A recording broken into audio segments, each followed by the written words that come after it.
எமோஷனலான touch தான். ஒரு அண்ணன் தம்பின்றது தளபதி சொன்னது என்னன்னா, ஈன்ற பொழுதினும் பெரிதுக்கும் தன் மகனை சான்றோன்னு என கேட்டதா என்னாரு.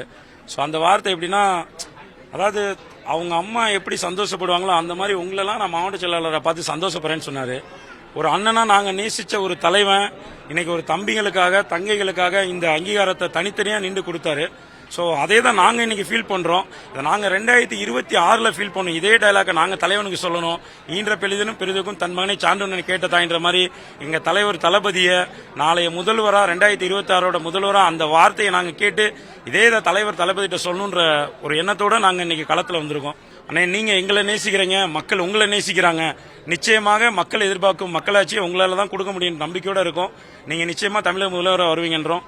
மக்களுக்கு நல்லது பண்ணுவோம், எல்லாரும் சேர்ந்து பண்ணுவோம்னு சொல்லியிருக்காரு. நிச்சயமா தலைவர் தளபதி தலைமையில் நல்லாட்சி அமையும், மக்களாட்சி அமையும், நல்லது செய்வோம் அப்படின்னு சொல்லி. அதே மாதிரி மதுரை மாவட்டத்தில் வந்து குறிப்பா ரசிகர்கள் அதிகம். கண்டிப்பா ரசிகர் பட்டாளம் வந்து தொண்டர் பட்டாளமாகவோ ஓட்டுகளாகவோ மாறுறதுக்கான நீங்க என்னென்ன அந்த நடைமுறையெல்லாம் செய்ய போறீங்க? குறிப்பா ஏன்னா உங்களுடைய பதவி அப்படின்றது நிச்சயமா நிச்சயமா நிச்சயமா உங்களுடைய பொறுப்புகள் எந்த அளவுக்கு இருக்கு, எந்த அளவுக்கு சவால்கள் இருக்கு? இல்ல, இது சவால்கள் அப்படின்றது என்னன்னா, அதான் தலைவர் அண்ணனை பார்த்து வளர்ந்தவங்க தான் நாங்க. எப்பயுமே அவர் வந்து எங்களுக்கு பாசிட்டிவ் வைப்பை தான் கிரியேட் பண்ணி கொடுத்துருக்காரு. எந்த இடத்துலையும் சுதந்திரக்கூடாது, எதிர்த்து போராடணும், எப்படியாவது வெற்றி அடையணும்னு சொல்லிட்டு. ஸோ அதே நோக்கத்தோடு தான் இன்னைக்கு எல்லாருமே எங்களுக்கு மாற்று கட்சி எதிர்கட்சி எந்த நோக்கம் கிடையாது. ஏன்னா எல்லாரோட வீட்லையும் நிச்சயமாக 2 தளபதி ஃபேன்ஸ் நிச்சயமா இருப்பாங்க. அவர் எந்த கட்சிக்காரா இருந்தாலும், அதிமுக திமுக வேற எனி கட்சி, எது பிஜேபியா இருக்கட்டும் காங்கிரஸா இருக்கட்டும், அவங்கவுங்க வீட்டுல நிச்சயமா தளபதி ஃபேன்ஸ் இருக்கிறனால எங்களை யாரும் எதிரியாவோ இதாவோ பார்க்க போறதில்ல. சரி, அவங்க வளரட்டும் இளைய சமுதாயம் அப்படின்னு சொல்லிட்டு, ஏன்னா மனசாரவங்க சொல்றாங்களோ இல்லையோ மனசுக்குள்ள கண்டிப்பா சொல்லுவாங்க. ஸோ எங்களுக்கு பெரிய சவால்கள் அப்படின்றது இன்னைக்கு சமூக வலைதளத்தில் வேணா 1000 விஷயங்கள் சொல்லலாம். பட் நாங்கள் மக்களை நோக்கி தான் பயணிக்கிறோம், மக்கள் ஒருத்தராக தான் பயணிக்கிறோம். ஸோ மக்கள் எங்களை எல்லாரையும் வரவேற்பு கொடுக்குறாங்க.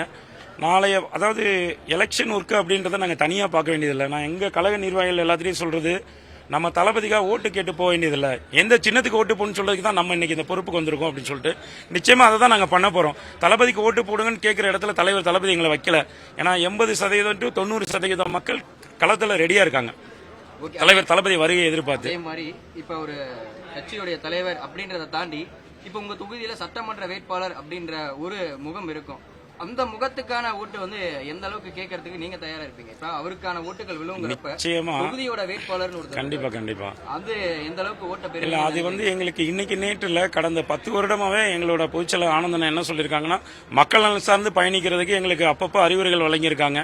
ஸோ நம்மளோட ட்ரெஸ் கோடு முதற்கொண்டு எப்படி இருக்கணும் அப்படின்னு சொல்லி, ஏன்னா நீ ஒரு தளபதி ரசிகர், ஒரு மாவட்ட தலைவர்னா மக்கள் மத்தியில் எப்படி இருக்குன்னு சொல்லி கொடுத்து தான் எங்களை வந்து தலைவர் தளபதியோட பேர்ல எப்படியெல்லாம் தொண்டு செய்யணும் அப்படின்னு சொல்லி இன்னைக்கு ஏகப்பட்ட திட்டங்கள் நம்ம பயணிச்சிருக்கோம். இப்போ எல்லா பொதுமக்களுக்கும் தெரியும், விலையில்லா ரொட்டிப்பால் திட்டம், விலையில்லா விருந்தகம், கண் சிகிச்சை முகாம், ரத்த தான முகாம், ஹார்ட் ஆபரேஷன் பண்றது, மெடிக்கல் எக்ஸ்பென்சஸ், இந்த மாதிரி பொதுவாக மக்கள் சார்ந்து ஒரு தலைவர் தளபதி பெயரால நாங்கள் பயணிக்கிறோம்.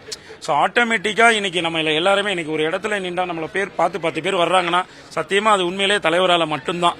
ஸோ இன்னைக்கு நம்மளை அடையாளப்படுத்தப்பட்டு இருக்கோம், நம்ம தலைவர் தளபதியால் அடையாளப்படுத்தப்பட்டிருக்கோம். மக்கள் வந்து நான் கண்கலங்கி ஒரு விஷயம் எல்லாத்திட்டையுமே சொன்னேன். ஒரு பொதுக்கூட்டத்துக்கு போறப்போ அவ்வளோ பேர் லேடிஸ் முதற்கொண்டு சகோதரிகள் எல்லாருமே கை கொடுத்தாங்க, கட்டிப்பிடிச்சு இந்த விஜயகாந்த் அந்த மாதிரிலாம் இது பண்ணாங்க. இது சத்தியமா தலைவன் தளபதியால மட்டும்தான். அவரோட பிரதிநிதியா நம்ம வர்றோன்றதை தான் மக்கள் வந்துட்டு, ஏன்னா அவரை எதிர்பார்க்கறாங்க, அவர் கூட இருக்கிற ஒருத்தன் வரான்னு சொல்லிட்டு. நான் அதை தான் எல்லா மேடையிலையும் சொல்லுவேன். ஒரு சாதாரணமா ஒரு மாவட்ட தலைவராக இருக்கிற எனக்கே எப்படின்னா பொதுச்செயலர் வந்தா எப்படி இருக்கும், நம்ம தலைவர் தளபதியே வந்தா எப்படி இருக்கணும். ஸோ பயங்கரமான வரவேற்பு இருக்கு. எங்களோட ஒரே நோக்கம் தலைவர் தளபதி சொன்ன மாதிரி சொல்லல செயல் தான். தலைவர் எப்பயுமே சொல்ல மாட்டாரு, செஞ்சிருவாரு. அதே மாதிரி அவரோட தம்பிகளா இருக்கிற தங்கைகளா இருக்கிற நாங்களுமே 234 தொகுதியிலையும் தமிழக வெற்றி கழகம் மாபெரும் வெற்றின்ற இலக்கை நோக்கி தான் பயணிப்போம். நிச்சயமா சரித்திரம் படைக்கும், இந்தியாவிலேயே வரலாறு படைக்கும் ஒரு தேர்தலாக தான் 2026 இருக்கும். இது வார்த்தையில சொல்ல மாட்டோம், எங்களோட வாழ்க்கையா வாழ்ந்து காட்டி தலைவர் தளபதி கையில இந்த வெற்றியை பரிசளிப்போம்.